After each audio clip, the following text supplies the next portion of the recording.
தூத்துக்குடியில் பெய்து வரும் கனமழையால் ஆட்சியர் அலுவலகத்தையும் தண்ணீர் சூழ்ந்துள்ளது. விரிவான தகவலை வழங்குவதற்காக செய்தியாளர் ஜெயக்குமார் இணைகிறார். ஜெயக்குமார், விவரங்கள். தூத்துக்குடி மாநகர பகுதியிலிருந்து காலையிலிருந்தே தொடர்ந்து கனமழை பெய்து வருகிறது. இந்த நிலையில் ஆங்காங்கே தாழ்வான பகுதிகள் மட்டுமல்லாமல் தாழ்வான பகுதிகளில் இருக்கக்கூடிய வீடுகள்லையும் தண்ணீர் தேங்கி இருக்கிறது. தூத்துக்குடி மாவட்டத்தில் சுமார் 639 குளங்களில் பெரும்பான்மையான குளங்கள் 100% கொள்ளளவை எட்டியுள்ளது. இருந்தாலும் குளத்திற்கு வரக்கூடிய தண்ணீர் அனைத்துமே வெளியேற்றப்பட்டு வருகிறது. நிறைந்த குளங்களில் இருந்து மறுகால் விழுந்து தண்ணீரும் வெளியே ஏறி வருகிறது. இதனால் தண்ணீர் மாநகரத்தில் உள்ளே கொண்டிருக்கிறது.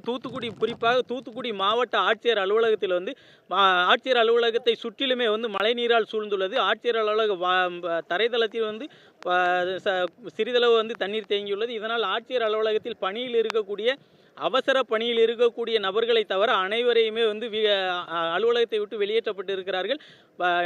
தற்போது இங்கு இருக்கக்கூடிய வாகனங்கள் அனைத்துமே நீரில் மூழ்கி காணப்படுகிறது. ஆட்சியர் அலுவலகத்தை சுற்றிலுமே இடுப்பளவிற்கு தண்ணீரானது தேங்கி இருக்கிறது.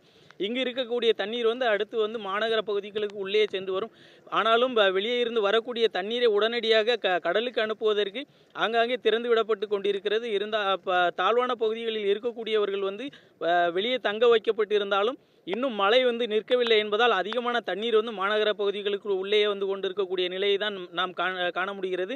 தூத்துக்குடி விமான நிலையம் மற்றும் அந்தோனியார்புரம் போன்ற பகுதிகளிலையும் சாலை ஓரங்களில் அதிகமான தண்ணீர் தேங்கி இருக்கிறது.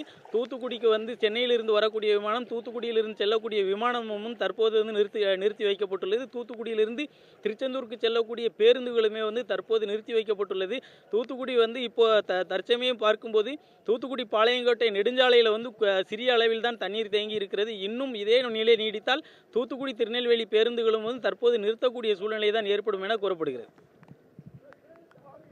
ஜெயக்குமார், தகவல்களுக்கு நன்றி. உடனுக்குடன் செய்திகளை தெரிந்து கொள்ள சன் நியூஸ் பெல் ஐகானை கிளிக் பண்ணுங்க.